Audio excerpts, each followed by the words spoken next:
लोग इस वीडियो में देखेंगे शिक्षण योजना। इसमें सबसे पहले कलांश रहेगा। कलांश में 4 कॉलम रहेंगे। पहला कॉलम है दिनांक, दूसरा है कक्षा, तीसरा है विषय और चौथा है समय।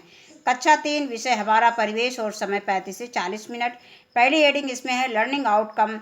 बच्चे दैनिक जीवन में स्वयं की सुरक्षा से जुड़े नियमों का पालन करते हैं। और अगली हेडिंग आती है, ये प्रकरण है जो पाठ में पढ़ाना है, उसका नाम है हमारी सुरक्षा।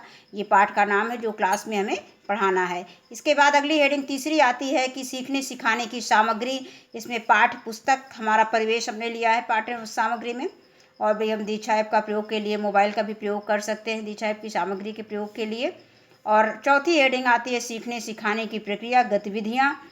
इसमें भी 4 कॉलम रहेंगे। सबसे पहला कॉलम है क्रम संख्या, दूसरा है चरण, तीसरा है समय और चौथा है आकलन के तरीके। पहली हेडिंग इसमें रहेगी शिक्षण की शुरुआत में। इसके लिए समय निर्धारित है 5 मिनट। प्रतिक्रिया व सहभागिता देखकर बच्चों का आकलन करेंगे। अब इसमें है शिक्षक बच्चों को नीचे दी गई कविता का सस्वर वाचन करवाएंगे। सबसे पहले हम बच्चों को कविता का वाचन करवाएंगे। कविता है, कैसे चलें सड़क पर भैया, सड़क बनी है लंबी चौड़ी, भीड़ भाड़ रहती है उस पर, देखो उस पर मोटर दौड़ी, बीच सड़क पर कभी न चलना, सब बच्चे पटरी पर चलना, धक्का मुक्की कभी न करना, धीरे धीरे जाओ आओ जाओ देखभाल कर चलो किनारे, सदैव अपनी बाईं ओर, सड़क पार करनी हो देखो पहले अपने दाईं ओर। इसके बाद 4 लाइनें और हैं, इसमें थोड़ा सा जगह कम थी। अच्छे बच्चे कभी सड़क पर नहीं दौड़ते नहीं खेलते, पालन करते नियम सड़क के, मनमानी को नहीं मचलते। ये है मनमानी को नहीं मचलते। इसके बाद आगे देखते हैं। इसमें अगली हेडिंग आती है शिक्षण के मध्य में। इसके लिए समय निर्धारित है 20 से 25 मिनट। प्रतिक्रिया व सहभागिता देखकर बच्चों का आकलन करेंगे।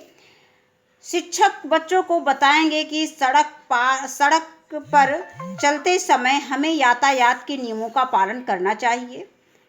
हमें कभी भी नुकीली चीज़ों से, जैसे चाकू है, ब्लेड है, कैंची है आदि से नहीं खेलना चाहिए। इससे हमें चोट लग सकती है।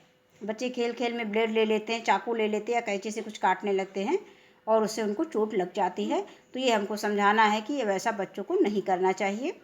अगली हेडिंग अगला पॉइंट इसी में हमें बच्चों को बताना है कि चलते वाहन में, जैसे हम किसी वाहन पे बैठे हुए हैं, चलते वाहन में दरवाजे के पास नहीं खड़े होना चाहिए, ना दरवाजे के पास नहीं खड़े होना चाहिए और ना ही खिड़की से हाथ या सिर बाहर निकालना चाहिए। अक्सर ट्रेन में या बस में ऐसा होता है। और इसके बाद अगली हेडिंग अगला पॉइंट इसी में हमको बच्चों बताना है, बिजली के तार तथा उपकरणों का प्रयोग करते समय सावधानी रखो, गीले हाथों से स्विच मत छुओ, उपयोग के बाद स्विच ऑफ कर दो। और इसके बाद अगला पॉइंट आता है, सीढ़ी से चढ़ते व उतरते समय दौड़ कर मत चढ़ो, इससे आप गिर जाओगे और गिरने पर आपको चोट लग सकती है। ये बच्चों को सतर्क करना है, बताना है। अक्सर बच्चे सीढ़ी पे जाते हैं, दौड़ते हुए जाते हैं, दौड़ते हुए उतरते हैं और अचानक गिर भी सकते हैं और कभी कभी गिर भी जाते हैं। और अगला पॉइंट इसमें हमको बच्चों को बताना है कि किसी भी अपरिचित व्यक्ति से खाने की कोई चीज़ मत लो और उसके साथ कहीं ना जाओ। इसके बाद अगला पॉइंट है, इसी में कोई भी खेल खेलते समय नियमों का पालन करो, खेलते समय झगड़ा मत करो, किसी को धक्का मत दो। आगे है, हम हमेशा अपनी वस्तुओं को उचित जगह पर रखो। इससे क्या होगा कि आपको समय से वो वस्तु आसानी से मिल जाएगी और अगर आप अपना सामान इधर उधर फेंकेंगे तो हो सकता है आप उसमें ठोकर खाकर गिर भी सकते हैं, आपको चोट भी लग सकती है। इसके बाद अगला पॉइंट है पाठ 11 हमारी सुरक्षा। ये है पाठ का नाम है। इसमें प्रश्न संख्या 70 पर कुछ चित्र बने हुए हैं। शिक्षक बच्चों को उन चित्रों का अवलोकन करवाते हुए उन चित्रों पर सही गलत का निशान बच्चों से लगाने को कहेंगे। इसके बाद अगली हेडिंग आती है कि शिक्षण के अंत में शिक्षक पाठ से संबंधित प्रश्न बच्चों से पूछेंगे। इसके लिए समय निर्धारित है 10 मिनट और प्रश्नोत्तर के द्वारा इसका आकलन किया जाएगा। इसके बाद इसमें कुछ प्रश्न हमने लिया है, नुकीली वस्तुएं जैसे चाकू, ब्लेड आदि के साथ क्यों नहीं खेलना चाहिए? सॉरी, ये बच्चों को हमें बताना है। दूसरा प्रश्न है, हमें सड़क पर किस ओर चलना चाहिए?